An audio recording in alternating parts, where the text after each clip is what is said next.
Eccoci qua ragazzi, salve a tutti, bentornati sul canale. Conferenze stampa di Ranieri e di mister Antonio Conte, che secondo me ha sciolto anche quell'unico dubbio di formazione che si poteva avere su quella fascia sinistra. Ma ci arriviamo, sentiamo anche un attimo la campana Roma, perché Ranieri dal punto di vista della formazione da schierare non si è espresso ovviamente all'inizio, però qualcosina l'abbiamo capita. Fatemi sapere come sempre la vostra qui sotto nei commenti, iscrivetevi al canale se passate per la prima volta sotto questo contenuto, mi raccomando, attivando la campanellina così si resta aggiornati ogni qualvolta esce un nuovo video. E partiamo dalla conferenza di Conte e poi saltiamo a quella di Ranieri, perché ci sono delle cose ovviamente da condividere e commentare.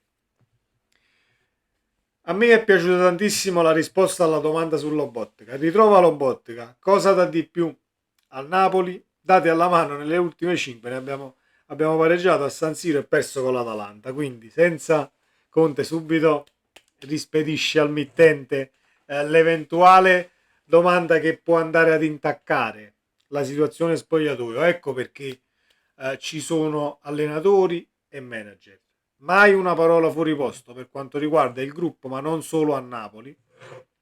E quindi è riuscito sempre a tutelare e gestire anche situazioni abbastanza scottanti per quanto riguarda dualismi nello stesso ruolo. Poi, ovviamente, questa domanda sull'Obotka per me poteva anche non esistere, perché sappiamo benissimo cosa può darti Lobo e cosa ti sta dando, e forse potrà darti anche Gilmour per quanto riguarda ciò che fa Lobo a livello di regia, perché sono sicuramente due calciatori che dettano i tempi, ma in maniera un tantino diversa. Il dubbio di formazione che avevamo ieri nel contenuto che abbiamo fatto ovviamente era quello Spinazzola, Olivera. Però Conte risponde così: come sono tornati dalle nazionali McTominay e Lukaku, il CT del Belgio aveva parlato di un'informazione cronica, ecco, da tirare le orecchie a chi ha lanciato la notizia, e se poi nel caso ci siano veramente state quelle dichiarazioni non l'ho trovate. Comunque, Lukaku e McTominay si sono allenati, non c'è alcun problema. Olivera si è allenato ieri, oggi e c'è anche domani per fare le ultime valutazioni e decidere. Valuteremo chi è tornato con qualche acciacco, ma ci sono ancora 48 ore per smaltire eventualmente un po' di fatica. Per me gioca Olivera, così come è stato anche nella scorsa pausa per le nazionali. Conte non cambia molto facilmente, o meglio, forse diciamo che un po' tutti ci siamo fidati più di quello che dovevamo su Spinazzola. Non lo so, è una domanda che faccio anche a voi, perché a me fa piacere avere un calciatore come Spinazzola per quanto riguarda esperienza, per quanto riguarda il bagaglio tecnico che ha ancora. Non è che è diventato un blocco poi dall'oggi al domani. C'era quella situazione, no, ma l'infortunio non è lo stesso, però non l'abbiamo mai visto. Quindi non possiamo essere così diretti e netti nel giudicare poi un calciatore come Spinazzola. Mi auguro che trovi spazio e possa apportare vantaggi a questo Napoli, però sostituire o togliere il posto in questo caso a un Olivera del genere diventa molto ma molto complicato. C'è stata la domanda per quanto riguarda il VAR. Le sue parole sul VAR hanno aperto una discussione. Crede che possa cambiare qualcosa? Non lo so, sinceramente ho sollevato una discussione costruttiva per costruire qualcosa di migliore. Sicuramente oggi ci sono i mezzi e ci devono far riflettere. Dopo che Mariano ha deciso, io non pensavo ci fosse stato un contatto con il VAR, ma nella registrazione il VAR si limita a dire che c'è un contatto, ma il calcio è uno sport di contatto, dice il mister. Se vogliamo parlare a livello costruttivo e non polemico, dobbiamo dare un aiuto migliore a Mariani rispetto a San Siro. Ti limiti a dire che c'è un contatto, ma che contatto? Lieve, leggero, mica è la pallavolo.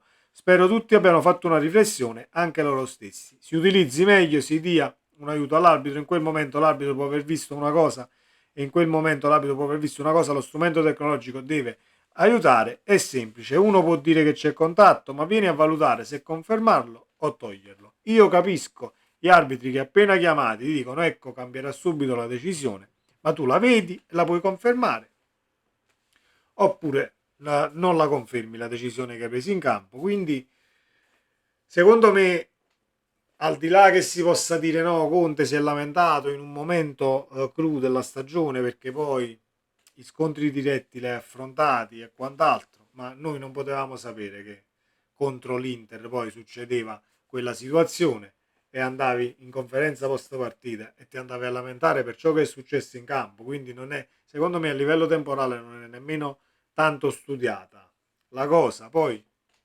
se è una vecchia volpe di questa maniera, tanto di cappello direi, aggiungo, perché poi se te la sei giocata così una carta per diciamo mentalmente dare una bella botta alle pretendenti, non voglio dire allo scudetto perché parliamo sempre d'Europa, alle pretendenti all'Europa, le più grandi squadre in Serie A, allora tanto di cappello l'hai fatto anche in maniera ineccepibile a livello temporale, però Conte ha ragione, ha pienamente ragione, l'arbitro va aiutato in campo, l'hai vista? L'hai vista sbagliata? La cambi? Non l'hai vista? L'abbiamo vista noi e andiamo a decidere il da farsi su tutte le situazioni, ma siamo qui a parlare di VAR da una vita, quindi diciamo che non ne usciremo mai fin quando ci sarà l'interpretazione e le macchine che poi sono state costruite, provate, studiate, installate, le buttiamo tutte quante nel cesso, perché questo sta succedendo.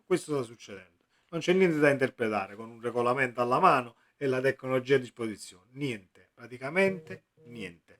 Vabbè, poi c'è ovviamente la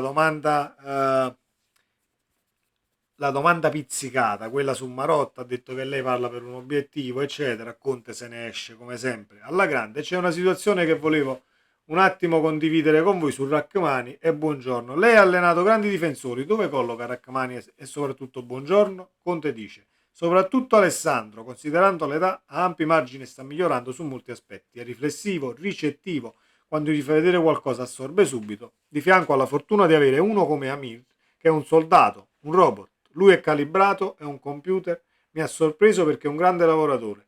Le cose gliele devi dire, ma le immagazzine le fa subito. Sono contento per loro, ma ho anche Rafa Marin dietro che sta lavorando tanto e anche lui è cresciuto. Abbiamo Juan Jesus, dice Conte, che è un veterano e all'occorrenza può darci una mano. Speriamo di no. Speriamo che questa mano non serva al limite nel campionato prossimo, poi la mano ce la dà chi per lui, perché sicuramente giugno, gennaio o giugno andrà via, che poi non credo che il Napoli si sia rincoglionito del tutto, prolungando, andando comunque a puntare ancora su GG, con tutto il bene che lo voglio, non sono contro assolutamente la persona, sul personale, eccetera, però è arrivato il momento, quando i riflessi calano, il calcio va avanti e ci sono ragazzi che comunque a 18 anni ti mettono veramente in condizioni di fare figure vergognose, quindi meglio diciamo concludere la carriera come si deve invece che poi avere questa parabola discendente fino all'inverosimile. Sull'entusiasmo dei tifosi l'abbiamo sempre sentito Conte e non mi va di commentare, ma c'è una notizia su Neres. Neres può essere utile all'attacco che finora ha fatto qualche gol in meno, anche Lukaku può necessitare di più cross. Davide sta facendo bene, si impegnava, lavora ed è una risorsa importante, lo è stata e nel presente. Lo è adesso e lo è stato. È un giocatore che cerchiamo anche di creargli delle situazioni per esaltare ancora di più le sue caratteristiche, ma sono contento di ciò che ci sta dando. Ha sempre giocato anche se in ispezioni, tranne a San Siro, dove c'erano situazioni contingenti e vedevo altro. Ma è un giocatore che ti può creare situazioni dal nulla ed in più è molto positivo. Sono molto contento di lui. Quindi, vedete? A San Siro anche io. No, ma metta Neres, deve entrare Neres, sediamo, la buttiamo dentro, eccetera. Forse la possiamo portare a casa. La partita va letta, Conte la legge e spiega anche a San Siro non è entrato per situazioni contingenti. Poi c'è la domanda su Meret e Conte dice non andiamo sempre nel particolare prendendo il calciatore singolo, la fase difensiva la si fa tutti insieme e quant'altro. Chiudiamo con una situazione che però ho letto di mister Ranieri, ovvero la situazione sulla difesa, perché noi abbiamo letto inizio settimana una possibile difesa a 3, ieri si leggeva questa difesa a 4, c'è una domanda nella conferenza stampa di Ranieri che volevo condividere con voi, se la trovo Eccola qui. Se la Roma dovesse giocare a 3 in difesa, questa è la conferenza stampa di Ranieri, c'è la possibilità di rivedere Cristante centrale.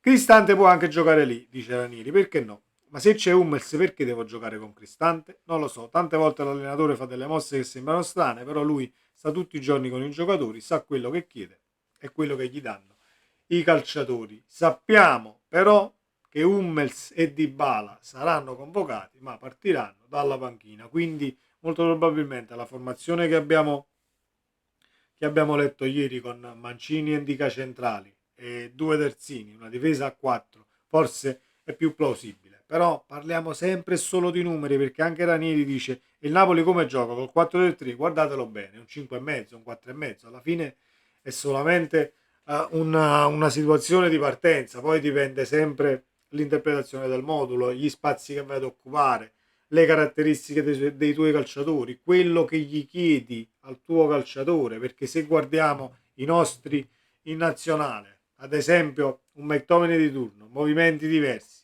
Gilmour lo stesso, non fa le stesse cose o non gli vengono chieste le stesse cose che gli vengono chieste a Napoli, perché è una cosa normalissima. Poi tanto di cappello che un calciatore riesca ad immedesimarsi in determinate situazioni e situazioni anche diverse tra la nazionale e il club, perché così poi non fai altro che crescere e accrescere il tuo bagaglio tecnico. Sempre Forza Napoli, cari ragazzi, poi ci vediamo anche domani per tutto il palinsesto che ci sarà poi domenica con le live da Mauro sul canale qui. Iscrivetevi, attivate la campanellina così non vi perdete praticamente niente. Ciao.